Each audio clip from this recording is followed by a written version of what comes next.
안녕하세요. 안 교수의 바깥세상 톡톡입니다.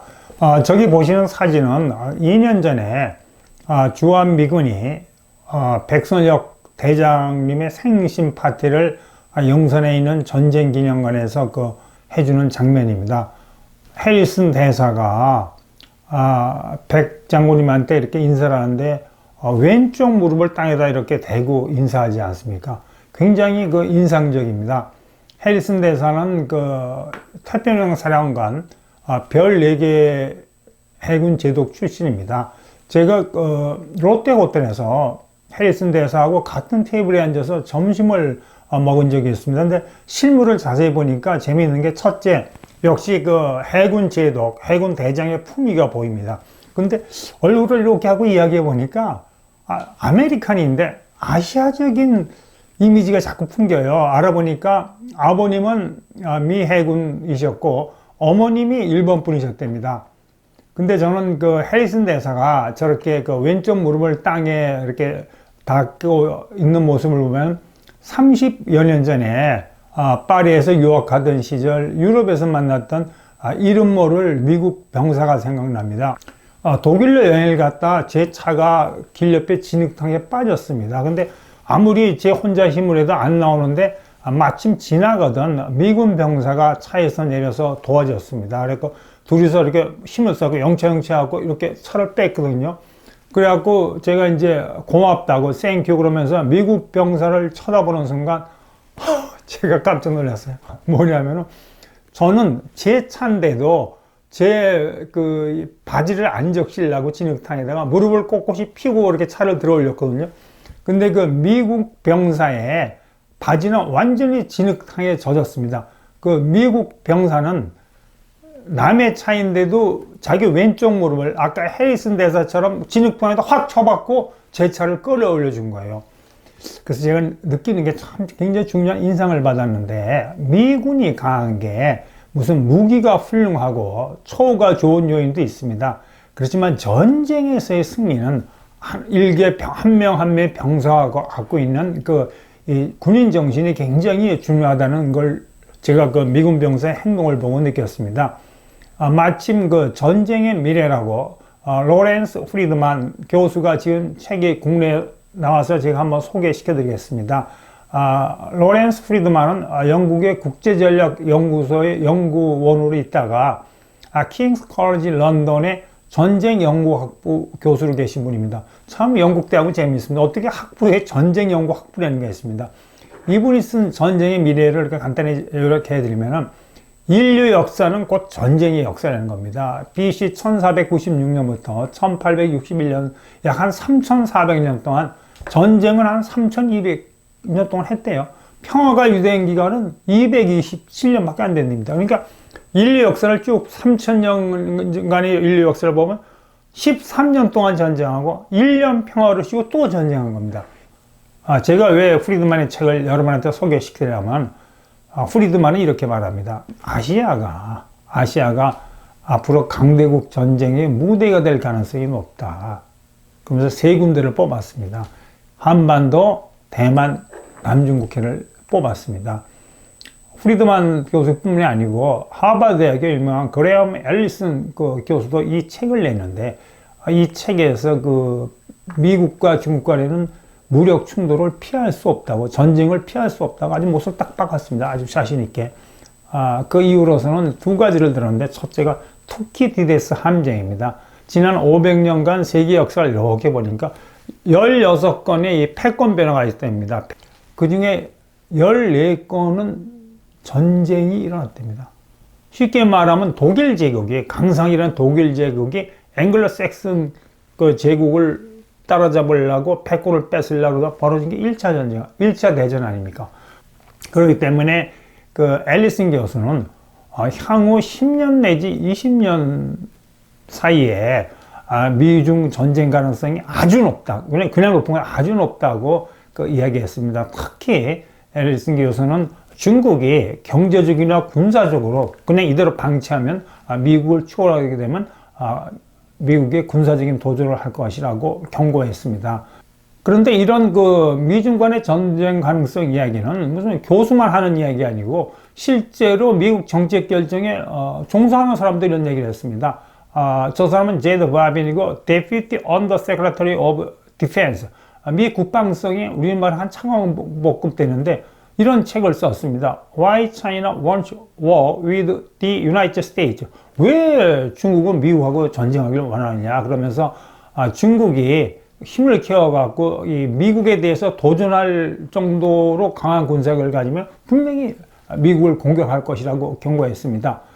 이런 이야기는 아메리칸, 유나이티드 스테이트 쪽에서만 나오는 게 아니고 무슨 사우스 차이나 모닝 포스트, 뭐 중국군 병사들 인민해방 거 표정 보세요. 아주 그냥 우리 평양에서 퍼레이드하는 북한군 표정보다 더 험악합니다.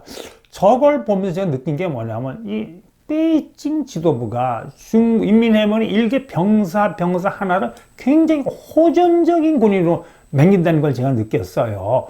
그러면서 저 아래 보면은 미국과 중국 간의 그 전쟁을 피할 수 없는가 이런 식으로 하여튼 미국뿐만이 아니고 중국, 아시아 쪽에서도 미중 전쟁의 불가피성에 대해서 얘기 나옵니다. 근데 그 프리드만의 책에서 브루스 부세트라는 학자가 재미있는 연구 결과를 발표했습니다. 1886년부터 이 세계 전쟁 데이터를 쭉 분석을 해보니까 A라는 민주국가하고 B라는 민주국가가 이렇게 대결을 하면은 전쟁이 일어날 확률은 2분의 1로 아주 약됩니다. 근데 A라는 민주국가하고 B라는 독재국가가 이렇게 막 맞붙으면 전쟁 가능성은 2배로 올라갑니다. 이걸 갖다 미중 전쟁 시나리오에 제가 적용해 보겠습니다. 장점이나 후진타오 때는 중국이 이렇게 민주화하고 있었거든요. 그때는 전쟁 가능성이 2분의 1로 이렇게 낮죠. 근데 그 시진핑 주석이 마오이즘을 하면서 공산당 독재를 강화하니까 독재 국가를 가지 않습니까? 그럼 미국과 중국 간의 전쟁 가능성은 2배로 높아집니다. 그럼 결과적으로 짱쩌민 시대 미중 간의 전쟁 가능성하고 시진핑 시대 미중 간의 전쟁 가능성은 4배가 차이 나는 거죠. 4배. 예, 브루스 부세트 학자의 연구 결과를 우리가 이게 미중 전쟁 시나리오에 적용을 하고, 그다음에 두 번째는 우리가 잘 알지만 두 나라 간의 무역 의존도가 높으면 전쟁 가능성은 낮다. 근데 바로 이것 때문에 20세기 초에 미국이 순진하게 중국을 WTO 가입해갖고 찌끄미 호랑이 중국을 맹긴 거 아닙니까? 그 다음에 이제 세 군데, 프리드만 교수는 아시아에서 세 군데 미국과 중국의 무력 충돌 가능성, 대만, 한반도, 남미국을 꼽았는데 우선 대만을 중국군이 이렇게 침공하는 시나리오부터 한번 이야기해 보겠습니다. 지금부터 제가 말씀드리는 거는 프리드만의 전쟁 이론 모델에 제가 좀 아는 상식과 지식을 포함해서 이렇게 종합적으로 분석해 드리는 겁니다. 우선 중국군이 대만을 침공하려면 대만 해협이 도바 해협하고 모든 게 이렇게 비슷해요. 이 해협 간의 거리도 비슷하고 그러거든요. 그러니까 우선 1944년 6월 6일 날 연합군이 노르만디 상륙 작전을 어떻게 했나 보면 중국 인민해방군이 대만을 어떻게 침공한 시나리오를 우리가 상상해 볼 수가 있습니다. 첫째, 굉장히 노르만디 쪽에 독일군 지역에 공중 폭격을 했죠. 그다음에 낙하산 부대를 투입했습니다. D-Day 하루 전에. 그래갖고 독일의 뭐 통신망, 방공포대를 막 파괴하고, 그다음에 연합 해군이 노르만디 해안과 함포 사격을 막 했죠. 그 독일의 해안포대를 무력화시키기 위해서. 그다음에 이제 당연히 독일이 그 해안에다가 지뢰를 깔고 수중에는 기뢰라는 게 이렇게 물속에 떠 있으니까 배가 오면 팍 폭발합니다. 그거를 제거하는 함선을 보내서 지뢰와 기뢰를 제거하고, 그다음에 여러분 영화에서 쫙 보면 이제 이렇게 상륙 강습함이랍니다. 상륙정이 이렇게 쭉 내려가서 탁 열고 연합군이 내려오지 않습니까? 그리고 병력이 상륙하고 노르만디 상륙 작전을 했습니다. 근데 그때 보면 이 노르만디 지역을 지키던 독일군 병력이 한 5만이었습니다. 근데 연합군은 16만 명을 1차 상륙부대로 보냈습니다. 제가 말하는 게 1차라는 걸 기억하십시오. 그 다음에 2차, 3차를 계속 하여튼 초기의 상륙부대는 16만 명을 보냈다는 건 뭐냐면 방어하는 독일군보다 3배 많은 병력을 보내야지만 초기에 성공적으로 해안에 교두보를 확보할 수 있습니다. 그 16만 명을 보내기 위해서 상륙주 중 아까 말한 상륙함 5,000척이 필요했고요. 지원함, 그러니까 수송선입니다. 수송선이 약 한 289척, 그다음에 지뢰 및 해안 기뢰 제거함이 한 약 300척이 필요했습니다. 요 노르만디 1차 상륙부대 규모를 해갖고 이제 중국군이 인민해방군이 대만을 침공할 때를 한번 저희가 한번 가상을 해보면 최소한도 대만군이 20만 명이니까 3배 병력이 필요하거든요. 60만 명의 인민해방군이 대만 해협을 건너서 대만에 상륙해야 됩니다. 그 60만 명을 실으려면 아까 노르만디 케이스 보면 상륙 규정이 15,000척이 떠야 됩니다. 지원함이 1,000척이 떠야 됩니다. 지뢰 및 해안길의 제거함이 500척이 됩니다. 그러니까 이 대만 해협을 빡빡히 메울 정도로 해갖고 대만으로 들어가야 됩니다. 이게 이제 저게 보이는 게 이제 상륙 규정입니다. 근데 이제 대만 국방부가 공개한 중국의 대만 침공 시나리오를 보면은 이렇게 여러 이유로 해갖고 인민해방군이 그렇게 절대주는 우위에 있으니까 육군력, 해군력, 공군력이 대만보다는 훨씬 압도적으로 우세하죠. 그러니까 작전 개시 18일 만에 대만은 함락된다는 게 대만 국방부가 발표한 중국의 대만 침공 시나리오입니다. 근데 여러분, 진짜 인민해방군이 60만 명의 대만 해협을 몇천 척의 배에 타 들어가서 18일 만에 대만을 함락시킬 수 있을까요? 근데 제가 생각에는 18일 만에 인민해방군이 대만을 이렇게 쉽게 함락은 못하죠. 제일 큰 요인은 미국이죠. 유나이티드 스테이츠죠. 그렇게 막 인민해방군에 막 들어갈 때 미국이 팔짱 끼 가만히 보고 있을까요? 사실 1954년에 미국하고 대만하고 상호방위 조약을 맺었습니다. 우리 한미 동맹 맺은 거 똑같죠. 근데 1979년에 이제 참 미국이 야박하게 대만하고 당교하고 중국하고 수교하지 않았습니까? 그래서 이제 대만은 좀 이렇게 방위해줘야 되고 그러니까 대만 관계법이라는 걸 1979년에 미국이 맹글었어요. 근데 이걸 내용을 제가 보니까 거의 군사조약입니다. 그러니까 이 대만 관계법에 의해서도 대만이 인민해방군한테 침공당하면 미국이 그냥 그래 팔짱 끼고만 있지 않고 어떤 형태로든지 군사 개입을 하게 돼 있습니다. 그다음에 두 번째 이제 미국이 뭐 대만 관계법뿐만이 아니고 지금 뭐 미국하고 중국하고 전쟁이 촉박했다는 건 아까 말씀드린 미국의 워싱턴이나 정책 결정대 다 알고 있거든요. 근데 대만의 군사적인 가치를 미국의 입장에서 보면 저 지도 가만히 보세요. 저 대만이 솔직히 말씀하기가 중국 코앞에 바싹 떠있는 항공모함입니다. 항공모함. 항공모함 한 10척의 가치는 있습니다. 제가 보기 항공모함이 10척. 미국이 모두 갖고 있는 항공모함이 11척이거든요. 엄청난 그 전략적 가치가 있죠. 저 대만에 있기 때문에 그 중국 해군이 북부 해군하고 북부 해군은 산동 속에 기지를 둔 해군이고 남부 해군은 하이난 섬에 기둥을 겼는데 해군이 갈라지고 있습니다.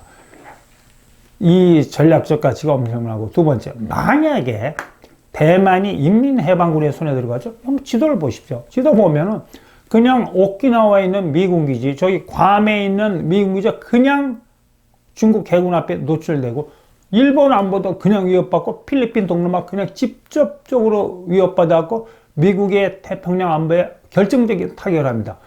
그렇기 때문에 이제 저는 미국이 어떤 형태로든지 개입한다고 봅니다. 그래서 이제 제일 먼저 개입하는 건 이제 수천 척의 이 상륙정이나 수송선에 이렇게 타고 이제 인민해방군이 대만을 견딜 때 그라울러, 보잉기 그라울러 전파 고랑기를 확 띄우는 거죠.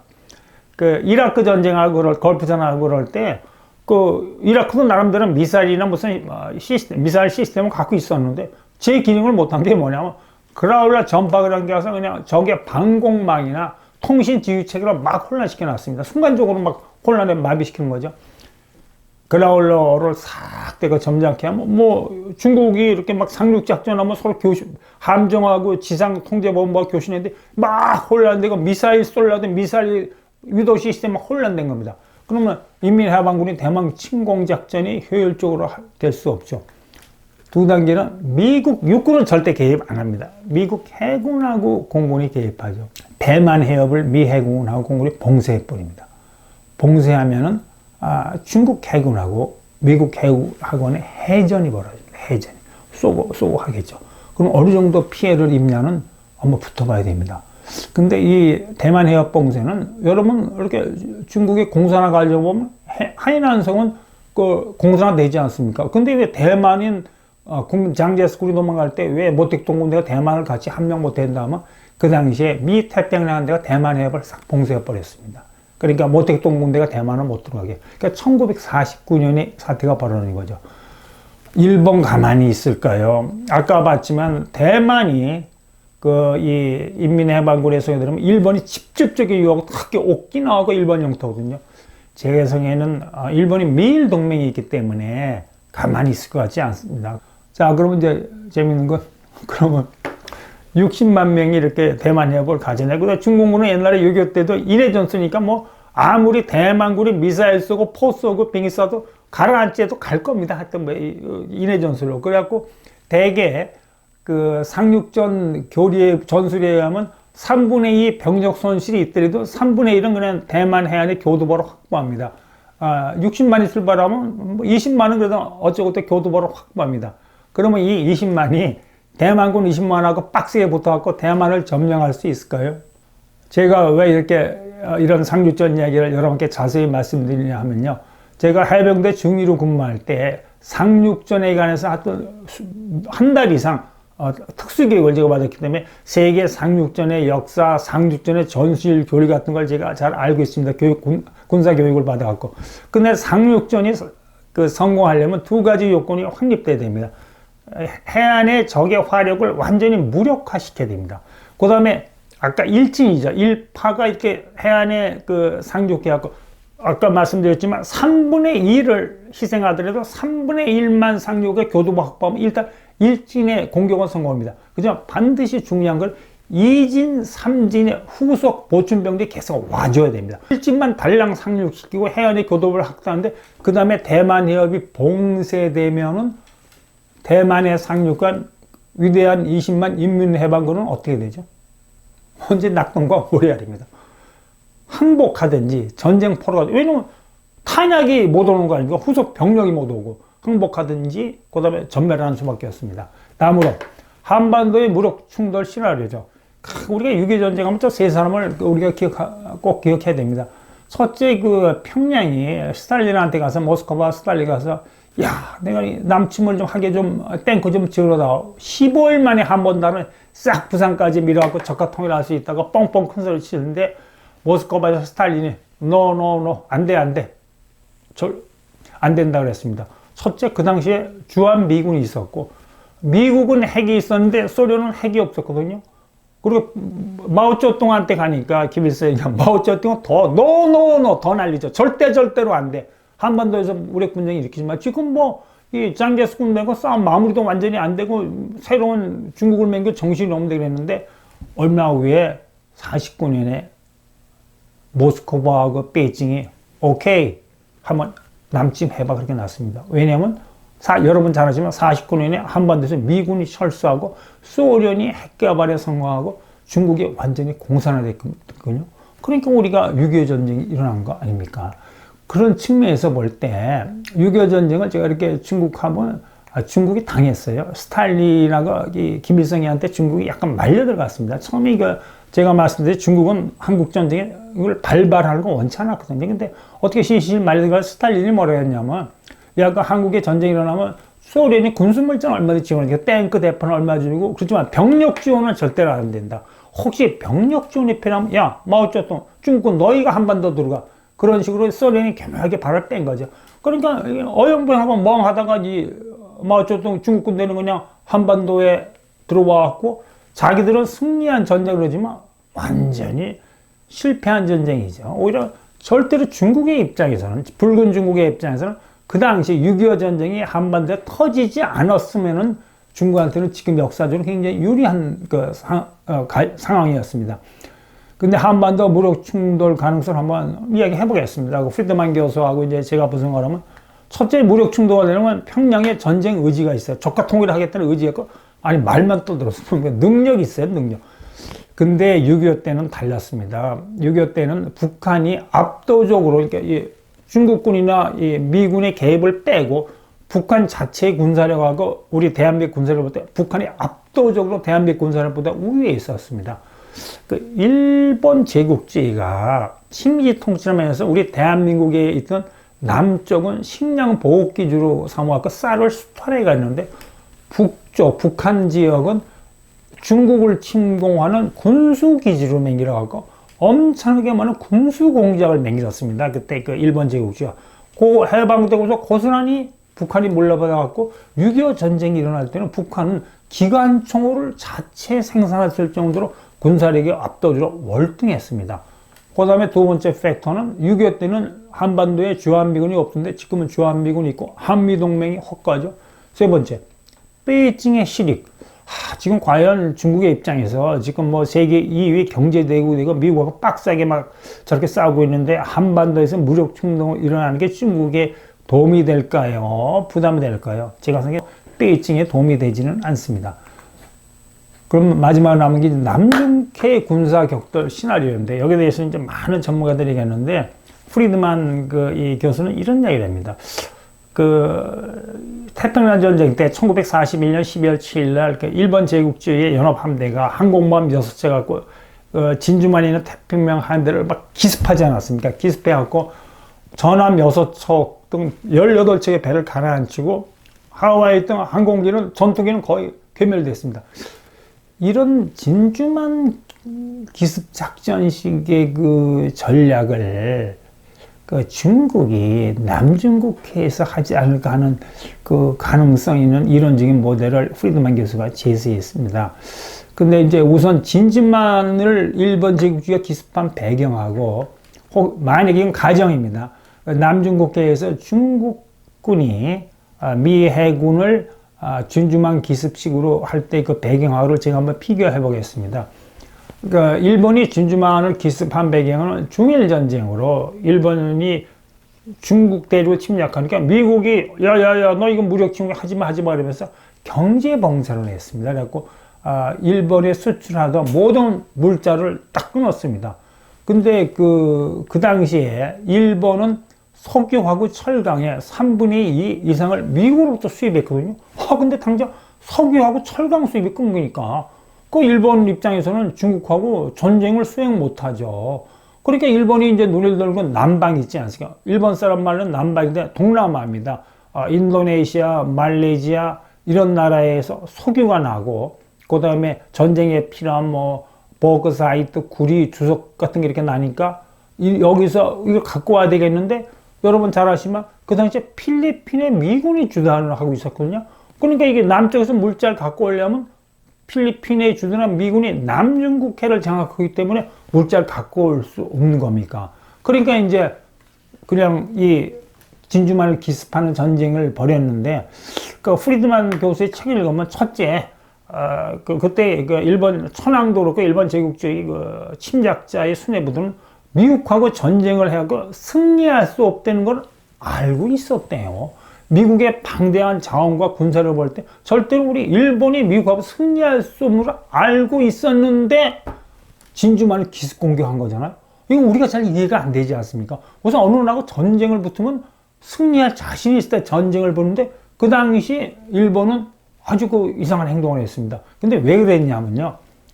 일단 태평양 함대를 괴멸시켜 버리면 이 태평양 함대를 다시 원상 회복하는데 1년 내지는 2년 걸릴 거다. 근데 두 번째, 진주만 기습을 총지휘한 야마모토 이소로코 제독이 이런 말을 했습니다. 이번에 진주만을 때려부셔갖고 아메리칸의 사기를 회복할 수 없을 정도로 떨어뜨리자. 그럼 미국이 벙벙거리면은 그 사이에 일본 제국주는 최대한으로 이 군사적인 역량권을 팽창했고 그들이 말하는 대동아 공격권. 이 대동아 공격은 중국 대륙 동남아를 다 일본의 영역 아래 누는 겁니다. 그러고 나서 겁먹고 진주만에서 두드러 맞기 겁먹고 전쟁을 회피하는 미국과 아주 점잖게 협상을 해갖고 기존에 일본이 먹은 거는 다 인정하고 태평양을 미국과 분할하자는 생각으로 진주만 도박을 벌였다는 게 프리드만 교수의 얘기입니다. 자, 그럼 이제 남중국해에서 만약에 중국이, 이건 가정입니다. 꼭 그런다는 얘기는 아니고 가정입니다. 진주만식 기습 작전하면 진주만 사태가 일어나기 하고 상황이 비슷한 게 많아요. 첫째, 미국이 중국을 경제하고 무역 봉쇄하지 않습니까? 그러니까 중국이 점점 세계에서 고립 위기에 빠지거든요. 그럴 때 이제 진주만 기습식으로 미국하고 전쟁해서 이길 수 없을지는 알지만 하여튼 남중국해에서 일을 벌이는 겁니다. 미 해군을 확 일방적으로 공격한 거죠. 미리 치밀하게 준비했다가. 그러면 이렇게 막 미사일 쏘고 함포전하고 상당한 피해가 발생하는데, 설사 미 해군보다 중국 해군이 2배, 3배가 피해가 많이 발생하더라도 베이징 입장에서는 문제가 안 됩니다. 그러면서 일단 이를 벌여놓고 미 해군을 먼저 공격하고 나서 남중국해의 결사 사수 의지, 항전 의지를 막 국제에 떠들입니다. 중국은 이번에 미국한테 본ጥ를 벌이는데 앞으로도 계속 미 해군이 들어오면 이런 식으로 미 해군을 공격하겠다고 막 결사 항전 의지를 보여줍니다. 중국이 강력한 전쟁 의지를 보여주면은 남중국해에서 이제 미국은 겁을 먹고 전쟁을 회피하는 반전 분위기가 일어날 거다. 그러니까 오드러리 아메리칸이 미국 사람들이, 야, 그럼 우리 태평양 전쟁 때는 진중권에 미국의 영토를 공격받았는데, 이게 남중국해국은 베트남, 필리핀하고 중국하고 영토 분쟁하는 지역인데, 거기서 왜 우리가 중국하고 전쟁하고 우리 그러니까 미군의 희생을 가져오냐고 반전 분위기가 올라가면은 미국이 슬며시 남중국해에서 발을 빼는 거거든요. 그럼 중국이 원하는 거를 얻을 수가 있죠. 근데 태평양 전쟁 때는 일본이 오판했죠. 오판했죠. 적당하게 하면 겁먹은 미국이 협상할 줄 알았네. 타협할 줄 알았는데, 열받은 미국이 타협이 뭡니까? 그냥 끝까지 일본을 물어보고, 그래, 결국은 일본 제국주의 무조건 항복 망했죠. 자, 그럼 여러분, 만약에 중국이 남중국해에서 21세기형 진주만 작전을 벌인다면 미국의 반응은 어떨까요? 거기에 대해서는 제가 다음 시간에 미국 어떻게 중국 항공모함 바다 위 고철로 만들까? 거대한 공룡이 되어가는 중국 해군의 앞날. 공룡은 땅에 있어야 됩니다. 바다 위에 공룡은 안 좋은 거죠. 대해서 여러분하고 이야기를 나눠보겠습니다. 여러분, 오늘은 여기까지 이야기하겠습니다. 여러분, 오늘 하루 원더풀 하십시오. 감사합니다.